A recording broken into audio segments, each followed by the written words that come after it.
Estamos iniciando a segunda hora e pedimos que o Espírito Santo continue presente. Essa é a nossa oração, Senhor, compreender aquilo que você tem para falar para nós nessa manhã e que possamos colocar aqui em prática. Assim pedimos em nome de Jesus. Amém. Feliz sábado a todos. E eu peço que vocês abram a palavra de Deus nessa manhã no livro de Mateus, capítulo 21. E o tema da mensagem de hoje é um tema bem interessante, pelo menos eu achei. O tema diz assim: de quem é o reino? Então vocês vão pensando aí, de quem é o reino? Todos já acharam? Todo mundo? Joia? Então vamos ler juntos. Mateus, capítulo 21, o versículo 33 ao 40. Diz assim: atentai noutra parábola. Havia um homem, dono de casa, que plantou uma vinha, cercou-a de uma sebe, construiu nela um lagar, edificou-lhe uma torre e arrendou-a a uns lavradores. Depois se ausentou do país. Ao tempo da colheita, enviou os seus servos aos lavradores, para receber os frutos que lhe tocavam. E os lavradores, agarrando os servos, espancaram a um, mataram a outro, e ao outro apedrejaram. Enviou ainda outros servos em maior número, e trataram-os da mesma sorte. E, por último, enviou-lhes o seu próprio filho, dizendo: a meu filho respeitarão. Mas os lavradores, vendo o filho, disseram entre si: este é o herdeiro. Ora, vamos matemo-lo e apoderemo-nos da sua herança. E, agarrando-o, lançaram-o fora da vinha e o mataram. Quando, pois, vier o senhor da vinha, que fará aqueles lavradores? Muito bem, aqui nós temos uma parábola que Jesus contou. E é uma parábola bem interessante. Um homem, eu acredito que um homem de posses, montou uma roça.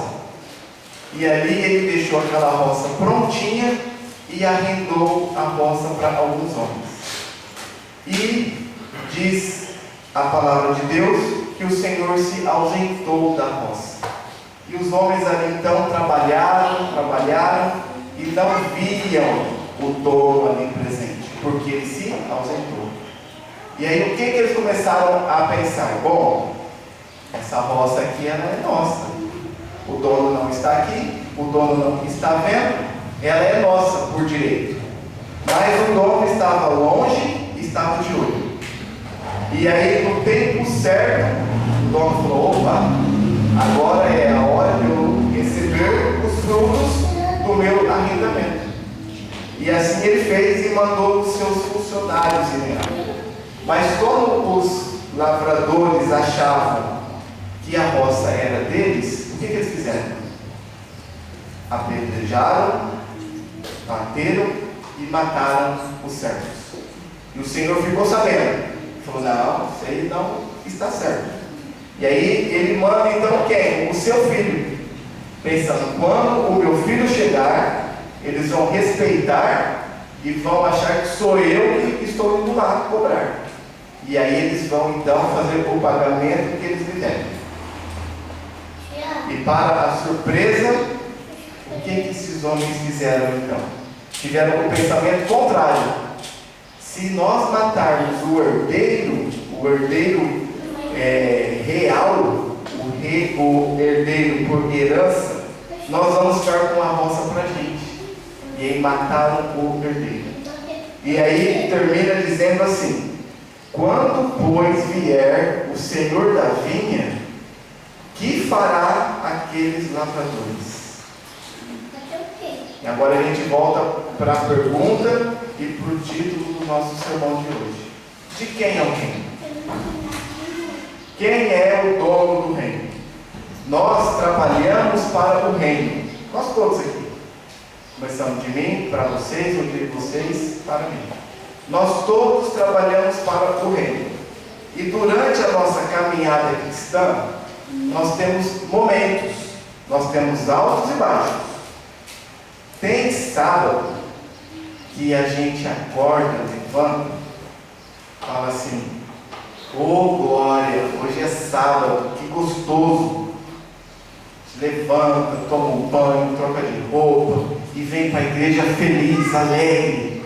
E aí o cantor vem aqui, canta, a gente rapidamente fala amém.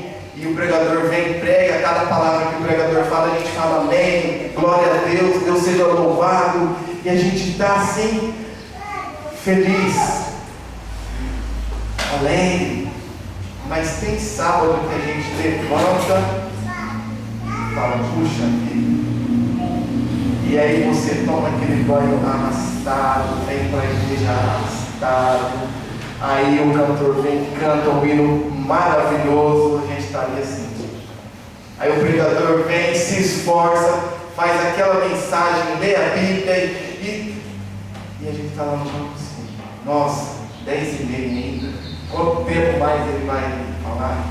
Mas isso é normal, isso é normal. Tem dia que a gente está feliz mesmo, a gente quer fazer, mas tem dia que a gente não está tão feliz.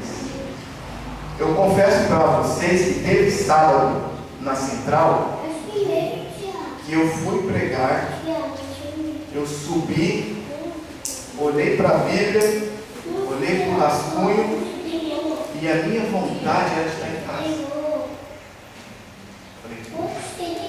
Mas aí a gente vai, se esforça, vai, faz, mas você faz arrastar. E teve sábado que eu cheguei, eu olhei assim, falei, glória a Deus, a igreja está cheia, e é hoje que eu vou falar aqui o que Ele quer que eu fale. Momentos. Mas o que nós temos que saber? Eu estando feliz, eu estando triste, o meu trabalho e o reino é de Deus. Não importa, você não quer fazer? Vai e faz. Você quer fazer? Vai e faz também. Porque tem uma coisa muito interessante. Se a nossa fase como cristãos é boa, você está para frente, você está... Essa fase, ela vai dar uma caidinha. E vai vir a fase ruim. Vai vir a fase que você está desanimado, triste, não quer fazer. Mas se você está em uma fase ruim, desanimado e triste, também vai vir a fase ruim. Mas nesses altos e baixos, a gente não pode, nós não podemos nos esquecer de que o reino é de Deus. O segundo ponto importante do nosso sermão são 7 pontos, tá bom? Então, esse pedacinho aqui foi a introdução. Agora a gente vai para o primeiro ponto, não para o segundo. O reino é do Senhor. Então nós já falamos aqui um pouquinho. O reino é do Senhor. Por que eu estou falando isso? Porque muitas vezes a gente fala assim: hoje eu vou na igreja central do Marcos Jordão. Olha só que legal. A igreja central do Marcos Jordão. Hoje eu vou na igreja de Guaiçara do Elias Júnior. Igreja de Guaiçara do Elias Júnior. Não. O reino é do Senhor. A igreja não é do ancião, a igreja não é do pastor, a igreja não é do diretor da escola de sabatina, a igreja e o reino é do Senhor. Então nós temos que nos atentar para isso. Se você está aqui e você não está feliz com o seu líder, o problema é do seu líder. Você tem que estar aqui de coração e sabendo que a igreja, ela é do Senhor. O segundo ponto, para quem é o reino? Então nós já falamos que o reino é do Senhor, a igreja também é do Senhor, mas agora, para quem é o reino? O reino é para os assembleianos? O reino é para os batistas? O reino é para os presbiterianos? O reino é para os adventistas? O reino é para os mormons? Para quem é o reino? Vamos ler João, está bem um pouquinho à frente de Mateus, capítulo 1. João 1, e nós vamos ler o versículo 11 e 12, e nós vamos então descobrir para quem é o reino. João, capítulo 1, versículo 11 e versículo 12. Veio para o que era seu, e os seus não o receberam, mas a todos quantos o receberam, deu-lhes o poder de serem feitos filhos de Deus, a saber, aos que creem no seu nome. Para quem é o reino? Para todos. O reino de Deus é para todos. Homicidas, adúlteros, mentirosos, para todos. O reino de Deus é para todos. Então nós não podemos e não devemos separar as pessoas. Bom, o reino de Deus é só para o judeu. O reino de Deus é só para o branco. O reino de Deus é só para o negro, é só para o alto, é só para o magro. Não, o reino de Deus é para todos. Terceiro ponto, a gente tem bem rapidinho, né? O reino de Deus, então, ele é maior que eu. E esse é um ponto que mexe um pouquinho com o nosso ego, né? O reino de Deus, ele é maior do que eu. Às vezes eu falo assim: olha, eu acho que não é assim. O erro já está no eu acho. As coisas são assim. O reino de Deus é maior do que eu. Importa que o reino cresça e eu diminua. Então eu não posso ficar muito orgulhoso, muito cheio de mim. Eu sou bom, Olha, eu converti 10 pessoas esse ano. Olha, esse ano eu arrecadei 1 tonelada de alimento. Não que eu. O reino é maior do que eu. Quarto ponto. O reino é tomado à força. Esse é bem interessante. Mateus 11, vamos voltar lá para Mateus, versículo 12. E eu falo que é bem interessante, porque enquanto eu vinha na estrada de Links para cá, eu falei o contrário. Eu falei para as minhas filhas assim: olha, eu entendo que a igreja nós fazemos por vontade, não por pressão. A gente estava falando de um assunto que aconteceu há uns sábados atrás, lá na Central, que a minha irmã, ela virou para mim e falou assim: você não vai sentar no quinto banco, eu quero que você sente no segundo banco. E aí a gente vinha falando no carro que não é assim. Nós somos livres para sentar onde a gente quer. Você faz porque você quer, não porque estão te forçando. Eu falei isso para elas no carro. E agora eu falo para vocês o contrário que eu falei para elas. O reino, ele é tomado à força. Mas nós vamos ler Mateus 11, 12 e vamos entender que força é essa então. Desde os dias de João Batista até agora, o reino dos céus é tomado por esforço, e os que se esforçam se apoderam dele. Eu vou ler de novo, que eu acho que eu li mal. Tá? Vou ler de novo, beleza?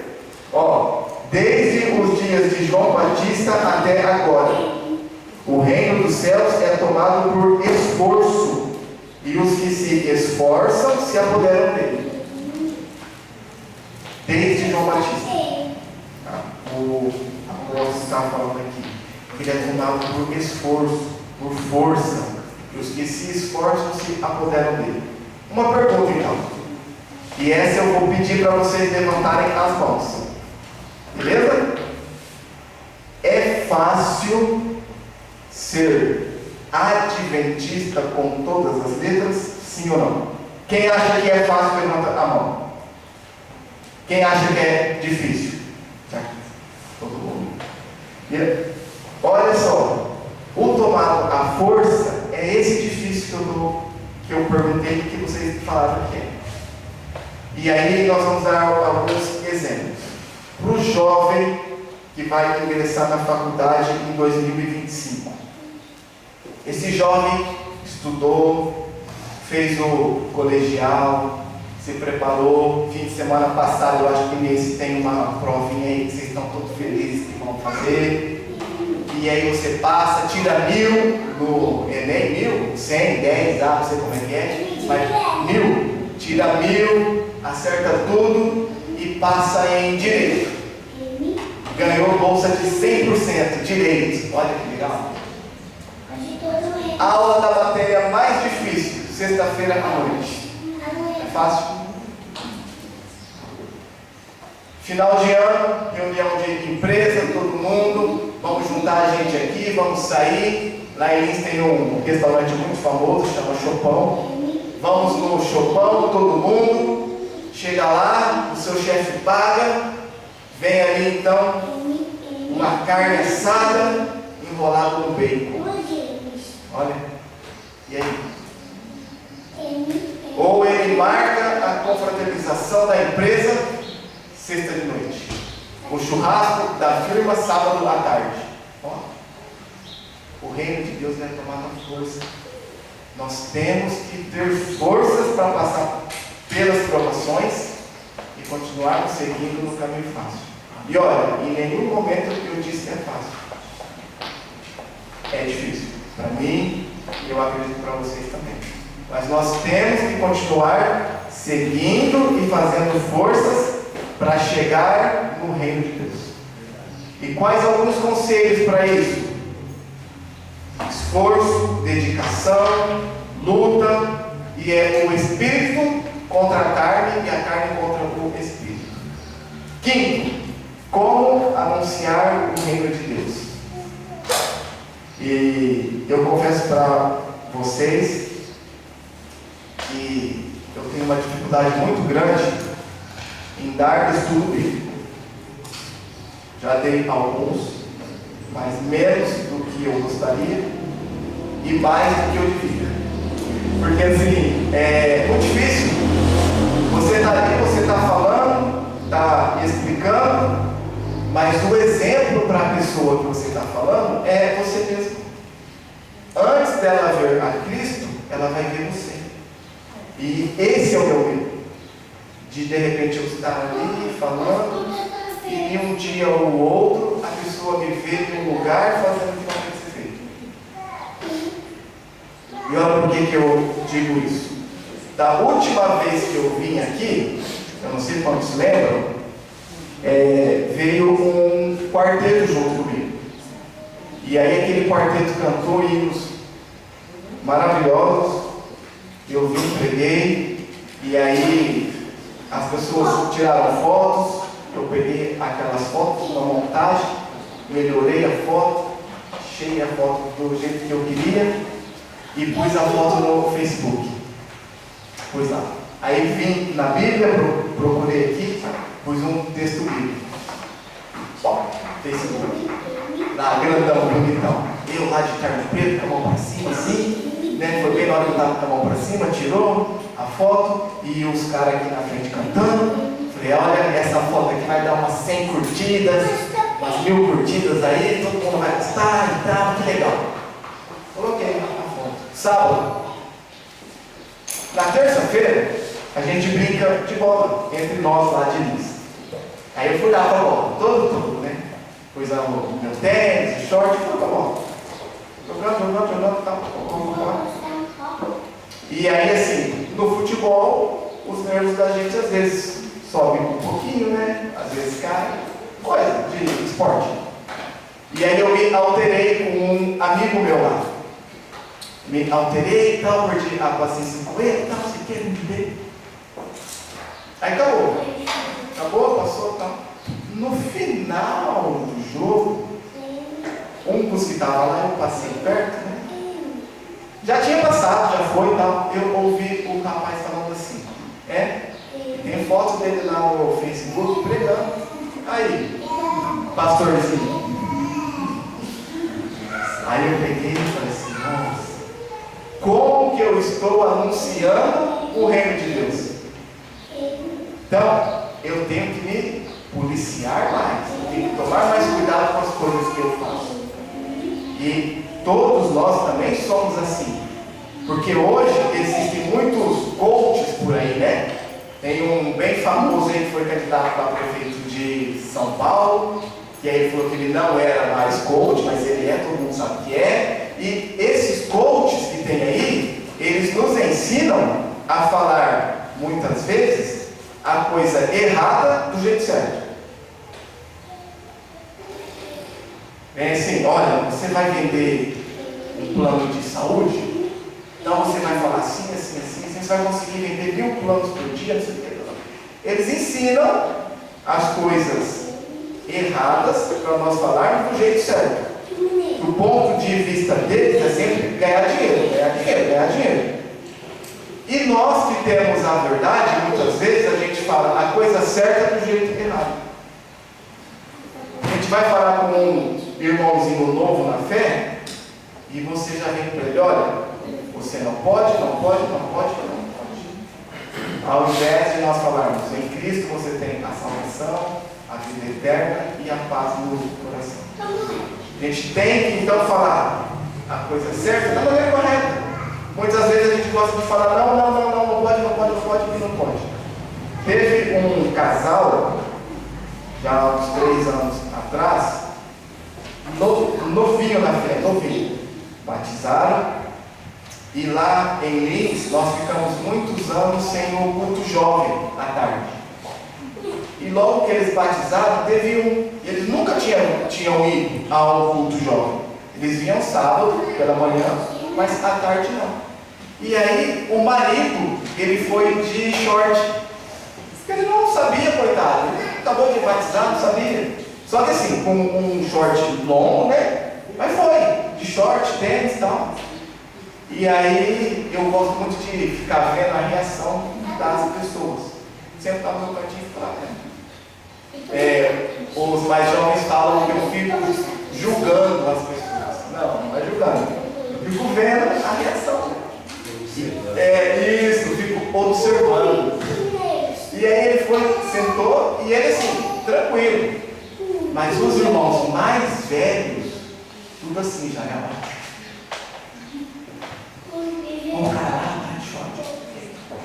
E aí o tempo passou, ele aprendeu, começou a ir de calça, né, uma postura melhor e aprendeu. Mas assim, imagina se ele nota que os mais velhos estão falando dele. Será que ele ia voltar depois? Isso aí. Então nós temos que anunciar o reino da maneira correta. E dentro desse tema de anunciar o reino, nós temos 4 passos, tá bom? São passos bem tranquilos. A gente está em Mateus 12, então nós vamos para Mateus 13. Duas folhas na frente, 2 páginas. Mateus 13 e o versículo 47. Jesus vai nos ensinar então como anunciar o reino da maneira correta. Ok? Mateus 13, 47. O reino dos céus é ainda semelhante a uma rede que, lançada ao mar, recolhe peixes de toda espécie. Vamos lá. O reino de Deus é ainda semelhante a uma rede que, lançada ao mar, recolhe peixes de toda espécie. Jesus aqui, neste momento, ele está falando para quem? Para pescadores. Jesus, então, ele coloca o tema de uma forma que os pescadores entendem. Ó, a rede, a pesca, os peixes de toda a espécie. Lembra que eu falei que o reino é para todos? Os peixes de toda a espécie. Vocês, pescadores, é assim que faz. Segundo tópico, a gente vai voltar 2 versículos. Mateus 13, 45. O reino de Deus é semelhante também a um que negocia e procura boas pérolas. Hoje tem uma palavra muito usada, empreendedorismo. Não sei se eu falei direito. Empreendedorismo. Comerciante, comércio. Jesus agora está falando para comerciantes, pessoas que fazem negócios, pérolas, dinheiro. Olha, o reino dos céus é também semelhante ao que negocia, que procura boas pérolas. Então, negociante. Lucas, vamos lá, Lucas 13, um pouquinho mais à frente ali. Lucas 13, 19. Agora Jesus muda um pouquinho, ó. Lucas 13, 19. É semelhante a um grão de mostarda que um homem plantou na sua horta, e cresceu, e fez-se árvore, e as aves do céu alinharam-se nos seus ramos. Agora ele muda, ele está falando com quem? Com um agricultor, uma pessoa que mexe com plantas, que entende ali de como que trata o solo. Olha o que Jesus deixou para nós. Se você vai falar com um jovem, você usa a linguagem do jovem. Você vai falar com um homem adulto, a linguagem do homem adulto. Você vai falar com um idoso, a linguagem do idoso. Agora Lucas 13, 21. É semelhante ao fermento que uma mulher tomou e escondeu em 3 medidas de farinha, até ficar tudo levedado. E agora, Jesus estava falando para as donas de casa da época, para as mulheres. Olha, é assim, é assado. Jesus então ele usa todos os meios para chegar ao coração das pessoas. De repente hoje, ele teria que falar com as mulheres de uma maneira de empreendedorismo também, porque as mulheres hoje trabalham fora, né, têm as suas profissões, mas aqui no tempo bíblico as mulheres eram donas de casa, então ele usou um exemplo de donas de casa. E eu vi uma experiência nessa semana que eu achei legal. Eu não vou falar o nome da pessoa, então nós vamos criar aqui um nome. Vamos dizer que a pessoa chama José. E o José, então, ele, recém-convertido, ele sentiu o chamado de Cristo para ele pregar para os muçulmanos. E aí, o José estava numa reunião com pastores. Gente, pastores. Vamos falar aqui alguns pastores que vocês gostam. Pastor Bulhão. Acho que os mais novos acho que não sabem quem é. Então, pastor Luiz Gonçalves. Já conhece? Não? Tá. Então, pastor Luiz Gonçalves, pastor Tiago de Lins, que foi de Lins, foi daqui, pastor Simon, né? Cheio de pastores ali. E aí, José sentiu o chamado para pregar para os muçulmanos. E aí, um dos pastores fala assim: José, você vai pregar para os muçulmanos, né? Então eu vou perguntar para os pastores aqui o que você tem que fazer para pregar para os muçulmanos. Pastores, o que ele tem que fazer? Olha, eu acho que ele tem que usar a roupa dos muçulmanos. Ó, roupa. Que mais? Bom, eu acho que ele tem que comer mais ou menos a mesma comida que os muçulmanos comem. Comida. Olha, eu acho que ele tem que falar a língua que os muçulmanos falam. Língua. Eu acho que ele tem que andar igual os muçulmanos andam. Andar igual os muçulmanos. Ah, legal. José, entendeu aí? Agora vamos trocar. Vamos imaginar que o José vai pregar para os adolescentes. Como que o José tem que pregar para os adolescentes da nossa igreja? Usar mais ou menos a mesma roupa que eles. Comer mais ou menos as mesmas coisas que eles. Falar mais ou menos do mesmo jeito que eles. Andar junto com os adolescentes. Entendi. Entenderam onde que eu estou querendo chegar? Se eu quero ser o professor dos adolescentes, e eu quero que a nossa igreja continue cheia deles, que estão numa fase difícil, o que eu tenho que fazer? Eu não tenho que tacar pedra neles. Eu tenho que me achegar perto deles. Agora, se eu quero que os idosos continuem firmes na fé, eu não posso chamar um idoso para ir no campo de futebol jogar bola comigo. Tenho que ver o que o idoso gosta, dar uma atenção para ele.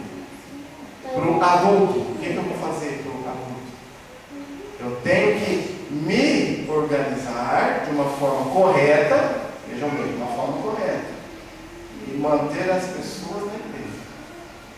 Eu não posso, de repente, falar assim: eu quero que os skatistas venham para a igreja. Aí eu vou, me visto que nem eles, bebo o que eles bebem e fumo o que eles fumam. Aí já é outra história. Eu tenho que me adequar, mais ou menos, mas da maneira cristã e correta, para que aquele grupo de pessoas continue na igreja. Eu quero que o recém-batizado continue na igreja. Eu não posso querer que ele faça uma série de estudos do Apocalipse e de Daniel. Não vai ter como. Um estudo profundo do santuário. A gente vai com uma papinha, né? Maçãzinha, depois uma salada de frutas. Mas eu tenho que me adequar para que o recém-convertido continue na igreja. Sexto passo, que a gente já vai para o último, tá bom? Vamos terminando. Lucas 12, versículo 20. 12 e 20. Um pouquinho para trás.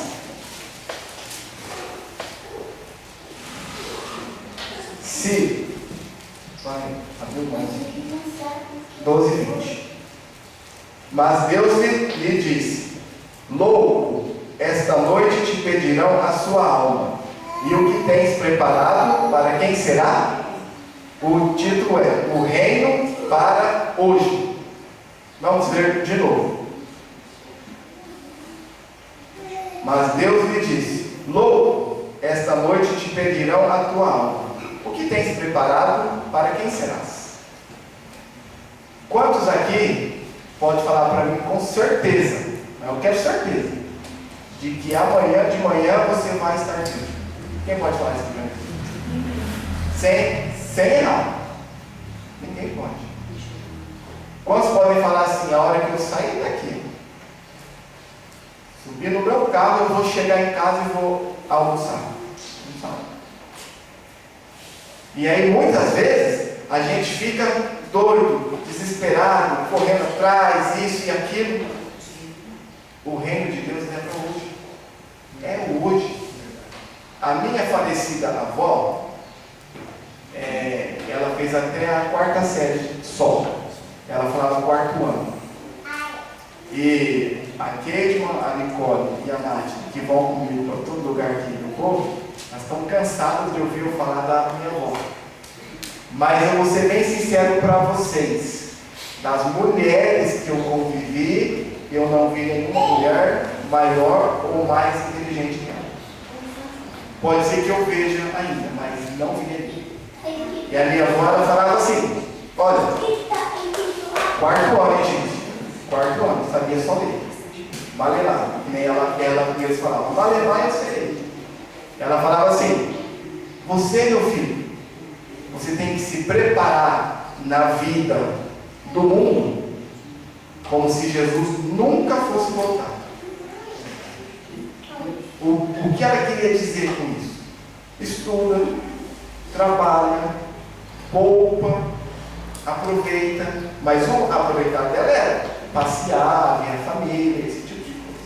Então, ó, gravem bem como eu gravei.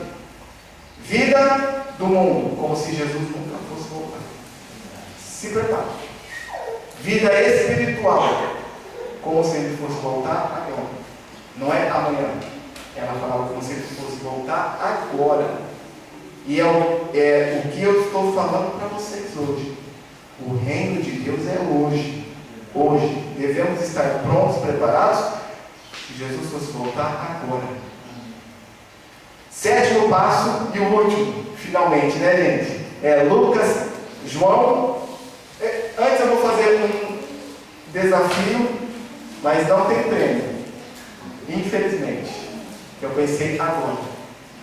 João 3,16, nós vamos falar sem ler na Bíblia, todo mundo junto. Pode ser? Vamos lá? No 3, 1, 2, 3.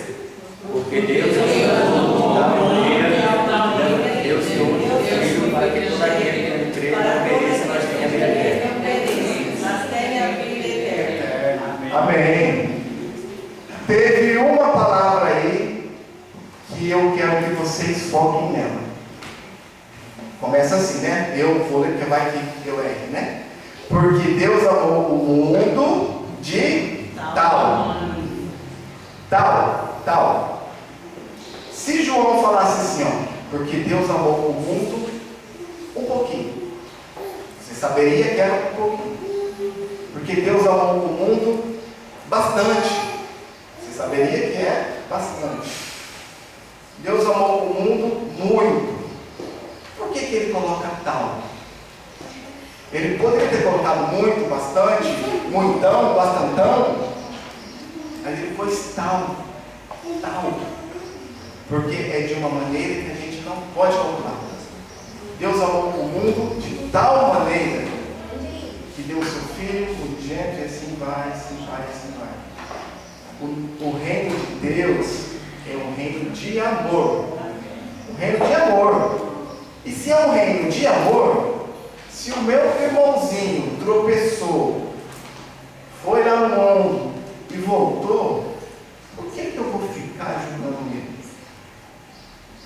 Por que eu vou ficar falando assim, mas será que o Hudson pode estar lá mesmo pregando? Rapaz, há 6 meses atrás ele estava lá na Baden-Baden, lá. Acho que ele pode também.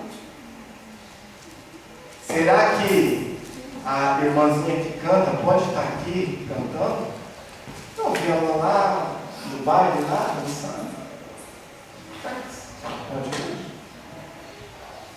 Se é um reino de amor, se o meu irmãozinho foi lá fora e voltou, como que eu devo receber ele? Com amor, com o coração, com os braços abertos, porque é um reino de amor. E aqui dentro é a casa de Deus. E as pessoas falam assim, eu acho que muitos já ouviram, a igreja é um hospital. O hospital não está cheio de atletas saudáveis vendendo saúde. O hospital está cheio de doente. Se eu falo de você, o que será que você vai falar de mim? Somos todos pecadores. Então, o reino de Deus é um reino de amor. Então, vamos recapitular o 7. O reino é de Deus. Vamos de novo, vamos combinar. Eu vou falar de quem é o reino. E aí vocês falam Deus, beleza? Vamos lá. O reino é de Deus. O reino é para Deus. O reino é maior do que nós. Quarto, o reino é tomado à força. O quinto, anunciar o reino. O sexto, o reino é para hoje. E o sétimo é um reino de amor. Reino de Deus. Reino é para todos. Reino é de todos nós. Tomado à força. Anunciar o reino é para hoje, é o reino de amor. Olha, eu confesso para vocês, eu estudei esse sermão a semana inteira e eu ainda não decorei o 7 de março. Eu sou muito ruim para decorar as coisas, decorar. Mas vamos entender. Eu acho que é melhor do que decorar. O reino é Deus, não devemos ter preconceito com ninguém. Para todos, todo mundo que chegar a gente tem que acolher bem, devemos pregar da maneira correta e, acima de tudo, termos amor pelo nosso próximo. É igualzinho aqui os 10 mandamentos. Eu sou adventista de berço e eu não sei os 10 mandamentos de cor. Olha só, eu queria pegar uma cinta ali agora, cada um, passar aqui no meio e cada um me dá uma citada. Adventista de berço, Eu ontem fiz 42 anos, ou seja, 42 anos ouvindo os 10 mandamentos, eu não sei decor na sequência. Mas eu sei 2. E aí, esses 2 eu resumi em um. E foi o que está na Bíblia. Qual é o maior mandamento? Amar a Deus sobre todas as coisas. E o próximo? Só. Resolvi. Dá os 10 mandamentos aí. Amar a Deus e fazer aquilo que Ele pede. E tratar o próximo como eu gostaria de ser tratado. Nessa meia hora, não, esses 36 minutos que eu falei, foram palavras simples, um sermãozinho bem tranquilo, mas eu peço que vocês saiam dessa manhã hoje com esses passos, não decorados, porque eu não decorei, mas com eles entendidos e com os 2 mandamentos gravados: amar a Deus e ao próximo. Amém? Amém. Pai nosso que está nos céus, mais uma vez, Senhor, nos colocamos diante de Ti para suplicar as Tuas santas bênçãos. Pedimos que o Senhor fique com cada família aqui, que nós possamos voltar para os nossos lares todos em segurança. Pedimos que o Espírito Santo seja derramado, que nós possamos nos preparar cada dia mais para a salvação. Amém. E pedimos em nome de Jesus. Amém.